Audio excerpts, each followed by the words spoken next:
So perusing my Facebook, Thank God I'm Queer, which I invite y'all to visit and to take a look at some of the things and maybe comment or add something else there.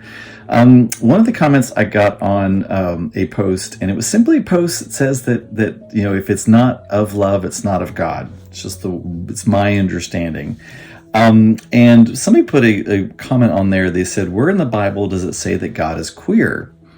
And so for me, the term queer is kind of all encompassing. It just means, for me, it can mean LGBTQIA+. It can also mean just out of the norm. It can be unexpected. It can be unusual. So to me, God is unusual in the world. I mean, the Bible even talks about that we are not of the world when we are in God. And that means that it is queer. It's unusual. It's out of the normal scope of things. And then he went on to say that, and I made a statement, in there that said that certainly God is non-binary. And he went on to say something about the reference to God the Father, and that and number one, you have to realize that when people were writing what they wrote in those scriptures back then, you have to think of their scriptural context or their cultural context, which was very much about patriarchy.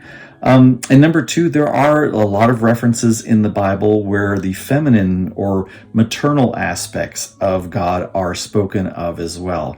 Now, when I refer to God, I try, and sometimes I slip up, but I try to use the they, them aspect of it. Because my question to this person was, are you saying that God has male genitalia? Is that what you're trying to, I'm trying to understand this all-encompassing entity or energy that is everything and makes everything, has, what I'm talking about. I can write out and say it, but has male genitalia. How does that even really kind of make sense, in that term that is even so?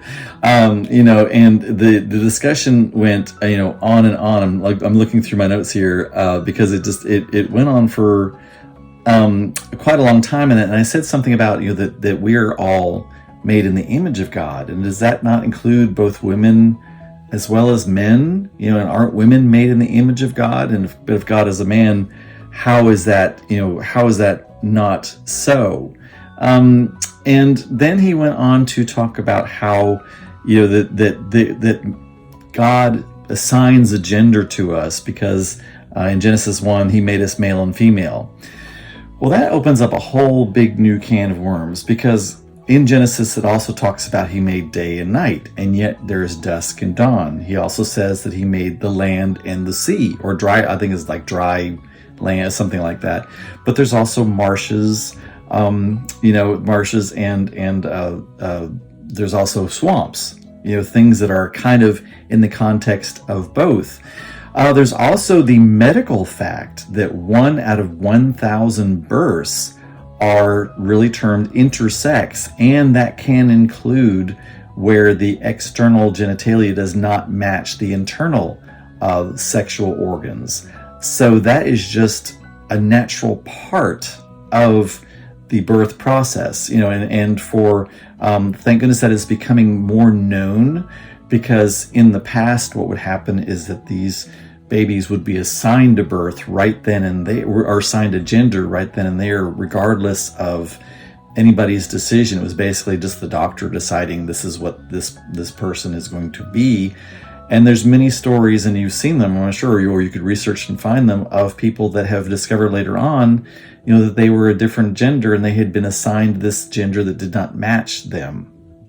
So the idea of gender is very complex, And there was a lady, I believe it was on Facebook that did an amazing really recap of the idea of what gender really is, because it absolutely, you can have different exterior from interior, and that can be different from your brain and different from your chromosomes, different from your hormones. There's a lot of ways to look at that, and I'll try to find that link so that I can attach it here. But it's really just the idea of, is God a he? Not to me. I believe he's non-binary. But anyway, hope you have an amazing day. Love, peace, and release.